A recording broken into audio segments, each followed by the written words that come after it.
The Christmas Mystery by Jostein Gaarder. The 8th of December. On the 8th of December, Joachim was woken by Mama. She ruffled his hair and said, "Time to get up, Joachim, it's 7:30, and you start school early today." He drew himself up in bed. The first thing he thought of was the magic advent calendar hanging above his bed. Mama seemed to read his thoughts. "But you have time to open the advent calendar." Joachim thought quickly. He thought so quickly that there was room for an awful lot of thoughts before Mama went on, "Aren't you going to open it then? I'd like to see it too." No, thought Joachim. He couldn't open the magic advent calendar while Mama was watching. "I don't think you're properly awake yet," Mama went on. "Perhaps you'll let me open the advent calendar today." "No," said Joachim, so loudly and clearly that Mama jumped. "I'll wait till I come home from school. I'll have more time then." He jumped out of bed quickly to be quite certain Mama wasn't going to start opening the calendar. "Of course, you do just as you like," she said. She went out to the kitchen while Joachim got dressed. When Joachim came home from school, a man he didn't recognize was standing outside the garden gate. Since he didn't know the man, Joachim pretended he hadn't seen him. He opened the gate and closed it after him. "Is your name Joachim?" asked the stranger. Joachim stopped on the path that Papa had almost cleared of snow and turned towards the man. He was quite old. He looked kind, too. Joachim didn't like someone he didn't know to know his name, but he had to answer. "Yes," he said, "that's me." The man nodded. He came right up to the gate and leaned over it. He was wearing a green felt hat. I thought so. He had rather an odd accent. Perhaps he wasn't Norwegian. "You've been given a fine advent calendar, haven't you?" Joachim gave a start. How did he know that? "A magic advent calendar," answered Joachim. "A magic advent calendar, yes. Price 75 öre. My name's John. I sell flowers at the market." Joachim stood stock still without saying anything. In his advent calendar he had read about people who had suddenly seen an angel. Now it was almost as if he was being visited by an angel himself. He knew this meeting with the flower seller was important and he wanted to say something serious, but he only managed, "How did you know where I lived?" John chuckled to himself. "Good question, my boy," he said. "I often go into the bookshop, you see. I like it there. I wanted to hear where the old calendar had ended up. It was a good thing your father forgot his driving license. If he hadn't, it would have been much more difficult for me to find you. But I expect you'd have come down to me on the market sooner or later. Don't you think so?" Joachim nodded. He had thought of it. "Did you know there are some pieces of paper in the advent calendar?" he asked. "If there's anyone in the whole world who knows, it must be me." "Now you know too," said John. "Is it homemade?" "Completely homemade, yes, and very old." "But that's an old story too. Have you opened the calendar today?" Joachim shook his head. "I have to do it when Mama and Papa aren't looking, because I don't want them to know about the pieces of paper. I'm going to pack them up on Christmas Eve and put them under the Christmas tree." "That's a good idea," said John. "But what about yesterday then? Didn't the pilgrims take a sheep with them from the old castle on Finn, and the angel Epheriel had to say, 'Be not afraid,' to the sentries at the castle?" Joachim was almost scared because John knew all about it. "Did you make the magic advent calendar?" he asked. "Yes and no." Joachim was afraid he might go, so he quickly asked another question. Did it all really happen, or did you make it up? John looked serious. It's all right to ask, but it isn't always so easy to answer. Joachim said, I wondered whether Elizabeth in the magic advent calendar was the same as the Elizabeth whose picture was in the bookshop. So he told you all about the picture too, said John, sighing heavily. Well, well, I have nothing to hide anymore. I'm too old for that now.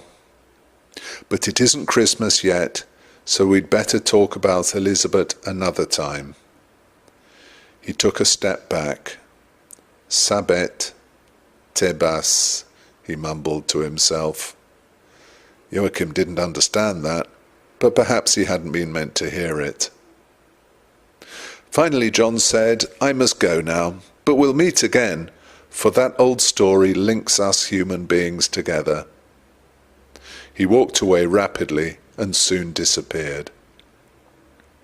Joachim was annoyed that he hadn't had time to ask more questions. He ought to have asked whether the big calendar picture was gradually changing as he read the pieces of paper. He hurried into the house and opened the door with the number 8 on it. Today there was a picture of a shepherd carrying a lamb on his shoulders. Joachim picked up the paper, smoothed it out carefully, and read. Jacob. On one of the last days of the year, 1499 after Christ, 4 sheep, 1 shepherd, 1 king of the Orient, 1 angel, and a little girl from Norway flocked out of a boat that had brought them across the little belt to Jutland. Thank goodness, exclaimed Caspar as they stepped on land. Yes, it'll be a long time now before we have to do that again, replied Joshua. The angel ethereal nodded. Verily I say unto you that there will be only one more time before we get to Bethlehem. Elizabeth had no idea what they were talking about. Isn't it still terribly far to Bethlehem? She asked. Yes, indeed, said the angel. It is far, and many hundreds of years too. But there is only one more stretch of ocean to cross, and that won't happen until we get to the Black Sea. The little procession came to a town at the inner end of a fjord. At one end of the town stood a large fortress. This town is called Kolding, and is in South Jutland, said the angel ethereal. It has been an important trading place for hundreds of years. The fortress is called Kolding House, and the kings of Denmark have often lived here. The time is 1488 years after Christ's birth. Joshua struck the ground with his crook. To Bethlehem! To Bethlehem! They came to the top of a little ridge with fine views over the countryside. Fresh flowers were growing everywhere, so it must have been early summer. Elizabeth pointed down at the ground as she ran. Look at all the lovely wild flowers, she said. The angel nodded mysteriously. They are part of the glory of heaven that has strayed down to earth, he explained. You see, there's so much glory in heaven that it can easily spill over. Elizabeth pondered over the angel's words and hid them in her heart. Suddenly, the angel stopped and pointed at the little flock of sheep. A lamb is missing. He needed to say no more, for all of them saw that the earth seemed to have swallowed up the lamb with the bell. Where is it? Exclaimed Elizabeth. The lambs are so charming with their white fleece that they're a delight to the eye, but they're almost uncontrollable, said Joshua. It doesn't always help to put a bell on them either. If I'm watching one lamb, the other will suddenly vanish. And when I find the second lamb, all of a sudden, the first lamb will decide to leave the flock. Shepherding is a difficult job, and it's especially difficult to herd a flock of sheep all the way to Bethlehem. As it is written, now I must leave the other sheep to look for the one lamb that is missing. Elizabeth felt her eyes fill with tears, but just then a man appeared over the crest of the ridge. He was wearing clothes exactly like Joshua's, and on his shoulders he was carrying the lamb with the bell. "He is one of us," said Ephraim. The man put the lamb down at Elizabeth's feet. He held out his hand to Joshua and said, "I'm Jacob the shepherd, and the second of the shepherds in the field. Now I can help care for the flock that's going to Bethlehem." Elizabeth clapped her hands. Joshua struck the ground with his crook and said, "To Bethlehem, to Bethlehem." The two shepherds ran behind the little flock, with Caspar the Black King, the angel Ephraim, and Elizabeth behind them. As they were passing the old market town of Flensburg, the angel Ephraim said, "The time is 1402 years after the birth of Christ.